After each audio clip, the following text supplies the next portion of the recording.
Charlie Cruendo ku Galaxy TV Jikokone as we wrap up Master Parrot leero bibaddeyo His Excellency the Ghetto Gladiator Bad Bobi Wine awaddeyo amabugo yes milioni 2 bweddu ezeze Uganda baba kugonya afa ku bantu basharinga history nabo ba omuntu ali ku exile okera ku machana agamba nti mpadde obukadde bubiri asinza abantu bangi nnyo abali wano abakola kasente nga ne Mr Parrot yabadde abakwatako nnyo goma olawa kakubuli okwevaamu milioni 2 naddala ku Uganda eno gye tuliko saawa zino I know nga justice kintu kikuguddeko bugwi no kwata milioni 2 noziwaayo sente nyingi nyezo era tukwebaza His Excellency Bad Bobi Wine ekikolo ekyo kye wakoze webale nnyo webalire ddala bulijjo banja ayogeranga Bobi Wine twabadde waneno ne runninga audio nendowooza nti Bobi Wine kumbe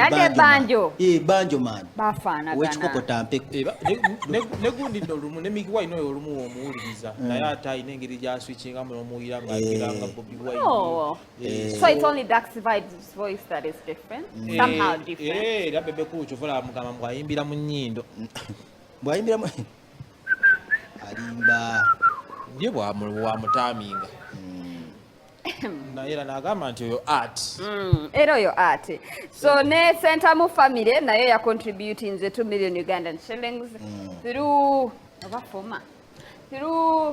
mutu wa watu abadde so kitegeza Sentamu family awadde milioni 4 yeah ziyeza Bobi Wine sebo tojagatika president naye wa Sentamu era sovolaba azaawudde Nubiani yakoze eki yazitudde tuzaweza family mutu wa watu tuzaweza wange yaziwadde na era ogatta Sentamu family ndaba jolaga tesijja chikiriza oli akuto okay muzino mutu wa watu sezala wange ze yawadde mwadde mweza Banjumani Miki Daxi yawe Irene Kayemba bonna manager waliyo manager John bonna milioni 2 oli ali eri obatugeza ali mu state chi yabagasse kakota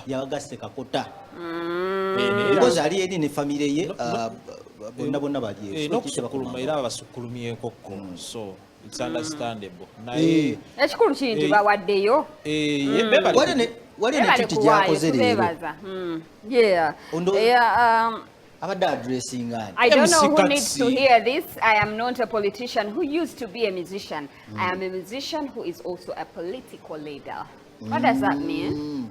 Genda kagende mpola I don't know who needs to hear this. Simanyi ani ayagala okuwulira kino yeetaaga I'm not a politician who used to be a musician. Siri munabyabufuzi yali omuyimbi wabula I'm a musician who is a political leader. Nkyali muyimbi ndi muyimbi omanya abantu bangi bagezezzaako Nkyali is I was ndi muyimbi akulira political party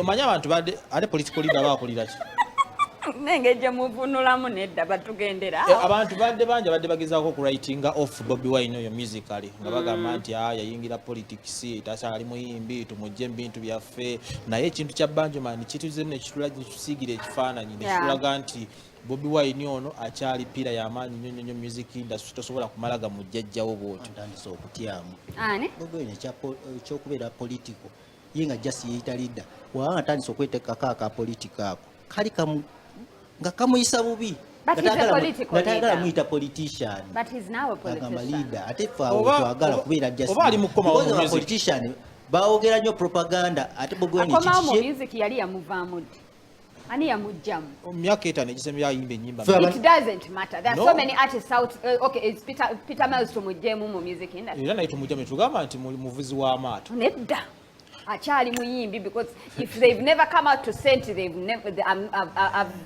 I've retired then abachali muyimbi abayimbi tebaretiringa ne ku myaka ekinana unless Gundi yagamba he retired from going to studio and singing songs no musajja we yalina restaurant Sweet Kid yes but kuzine Gundi endala asobola okuyimba ndiki but going to studio atuyane abamujasite bavaayo kwogera bwogezi naye nga babeera retired nekibambala Kwanti ebyaddala abayimbi tebalina kugira ki because music waba akyali obanga okyalina amaanyi naddala ng'oli musician wali abantu just ba masquerade nga just yafuna abantu ne bamuwandikira ennyimba ng'alina eddoboozi ddungi n'ayimba naye omuntu nga musician okitegeera nga craftinga waako asigala musician. Young Mulo, Big Eye, Eddie Kenzo, Dr. Hildaman Ragadi Kabako, Aziza Zion, Nubian Linga, Wetubogeda Wawama Bugo, Mickey Wine, Dax Vibes, and so many other artists. Baba Deo to Kuberanga attending Barrio ya Master Parrot. Speech ya Eddie Kenzo, Yebaziza, His Excellency Bad Bobi Wine, Kuberanga, he laid a foundation for all of them. Kuberanga Katawas, you know, by now we immediately abantu ne baba recognizing guys because yabawa platform eyo yokuberanga nabo bafuna muche bali bafunyemo ne bakola ki ne bafuka abantu message yegende kubayimbi naddala bana abagamba nti kati bali ba big 3 bavaawo nti kati fa baliwo ebiseera ebisinga ozimba brand yo noberako n'abantu bo making nga bava mu tugeze fire base kati nga Kenzo naawe brand yesigala ekyatambula brand yesigala ekyali relevant nti buli woboogera nti Bobi Wine yaliwoko nti Kenzo yava mu fire base kisigala kikuyambako nti togwa completely ekimu kukibayisa aba big 3 abo tekibadde tukanalugamba nti baleje gwe mukululo gwe baleseewo kati ne mu baana kati betulinawo bakati abato era abasinga ombuza ani ya ku inspiring okutandika music watagamba Chameleon ajja kugamba Bebe Cool oba ajja kugamba Bobi Wine kisinzira ku general jakola ne setting gye yakuliramu music oyo gwe yali akulawuliriza so bye bimu ku bibafudde ba greatest era kiba kizibu nnyo okuba writing offer. His Excellency the President of the Republic of Uganda naye yawadde amabugo 10 million Ugandan shillings through Eddie Kenzo abadde ayogera actually Nubian naye abadde ayogera ebyaddala ng'alina ngeri n'agamba abantu bayimuke bayimba oluyimba lwa revolution Kenzo sebaagaanye agaanyi osituka Kenzo alina kabuli tekirina buzibu tabikkiririzaamu. Let's do it the other way round. If Kenzo said katuyimba kayimba ka ensonga yowe boba andisikize antikyo so it's all the same naye yakoze kyawulira ku mutima nti kyekyo alina message gyayogedde abantu baagala omugwa mulago lwakuba nti abantu balina omanyi waliyo ekintu nga wali kibayita moment of truth yadde nga sente za yero naye ng'obadde ozeetaaga so babadde bazeetaaga anti kati olaba ekyabadde waneeno ku bijero okitegeera obuugi biki ndowooza ye nga probably alobinga ayogera ne musabba n'abeerako ekintu abantu bano olumusibe ebeetuma ne basita ate ne bateekayo erinnya ly'omukulu.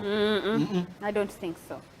Gwe sente ozijjawo ezooba ospendinga abayimbi nga baagala obbawa obuwi oziwaayo nomaana ogenda n'ozikimeri olowooza president yategedde waliwo alina omugamba through ennaku zino musabba ayagala nnyo ebintu ebyokukola ki ebyokwenyigira mu bintu by'abayimbi okitegeera naye abantu ejjasi balina okukimanya nti sente we ziba zizze gwe zirye tokyusa kubeera ne principle yatugamba nti togaana kulya sente zirye kasitoba ng'omanye ekituufu omanyi koze entuufu gye tuliko bakubye amatama awo naye Kenzo sebo akombye kwerima n'agamba nedda sente omukolo guno biki mwezi guno tukutandikidde mu sad moment nalaba lulinga ne mama wa Hamza yafa so nendayo Kenzo era so Kenzo is a busy man kankwe byabadde mulumbe nawo birabiko yatwala akakisa kano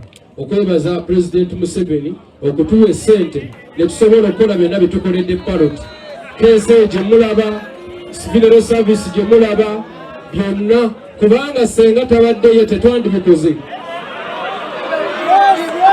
oba oyagala oba toyagala kyekituufu Kyagulanyi Ssentamu Robert antiso amabugo ga miliyoni 2 ng'era ngenda gakwasa maama wa Parrot Eddie Kenzo ali wamu naffe era nga ye family once a fire base always a fire base era nga tuli one love fire base family wamu nayo yekozeemu omulimu nesobola okuweza obukadde 2 obw'amabugo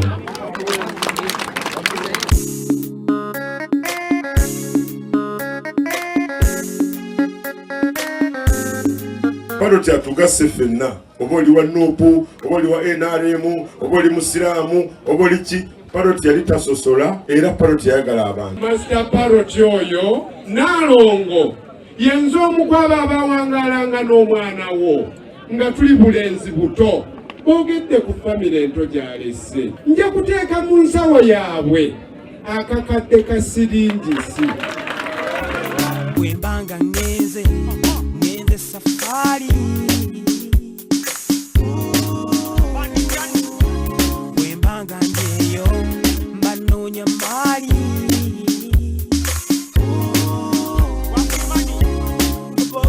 Byebye bibadde mu Lumbeera DOP Marvin Kabugo. Thank you so much for attending and bringing updates for us. DOP kasabeerawo emmere naye nammwe si mmere yokka. He's a hard-working boy. Balina WhatsApp group ne Flora. Kamulinde enkya. Kasitola ba Flora nga jeyo. Teweerabira enkya. Flora kasitola nga jeyo olugoye lwa red. Ngenda ddusuula. Lwakali ensaniya n'ensaniya n'ensaniya. Oluziika bambi. Oluziika. Luziika ne lulya ne yiti. Lwe luliwo mumbulireyo olulala. Balanda luyita Angel of Death. Nina wensanze grenade ng'aseka. Ka video eyo ku Instagram kali ku page ya Galaxy. Nga waliyo grenade aseka, Crystal Panda n'abalala abagoberera nga baseka. Kanebuuzo babaseka ki? Bani abadde mu video. Bayimbi. Bayimbi. Kenzo wano Nubiani yadayimiriddewo nga yeebaza Kenzo awo. Kati Kenzo babadde bamujjonkera. Background eyo ka video nja ginoonyaako. Wazedi. Owembuzi. Wembuzi. Kineme wembuzi. Mulabirayo maama bintu by'enseera. Bizibu. Bwadde wasekerera.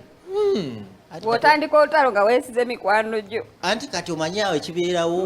Bawali ekintu kye bayita protocol. Nti woogenda kati nga mu mikolo egyo bwe gityo. Wozuulira nti gwe oli kaceere oli gwe wadde ojonkera. Ani kaceere wano? Anti kati gwe bawa akazindaalo. Wabanga tebakwadde kazindaalo mu bantu ababadde awo. Beat award winner shining the left, right and center. Leon Island mwasindisa ne mu kuziika. Ane? Leon Island. Palasa. Abaddeyo mu kuziika. Yes, abaddeyo nayo. Lwalina okkiikirira. Wizo mwamugambye nti baamugobera etagenzi. Kamili yabaddeyo. Yadateeka ku Facebook wadde tasobola kuyitayo. Okay. So you can go out and enjoy sawa zino ttaano zigenda ttaano genda mu nyweka Uganda warajo obulamu bukunyumire. Tugenza okunywamu. Ndi mugenda anti manyi nnaku zino tulina okukola ebikolwa eby'obujulizi. Byosobye ngenda okukola. What do you mean? Abajulizi balina okulamaga leero. Babula esaawa emu.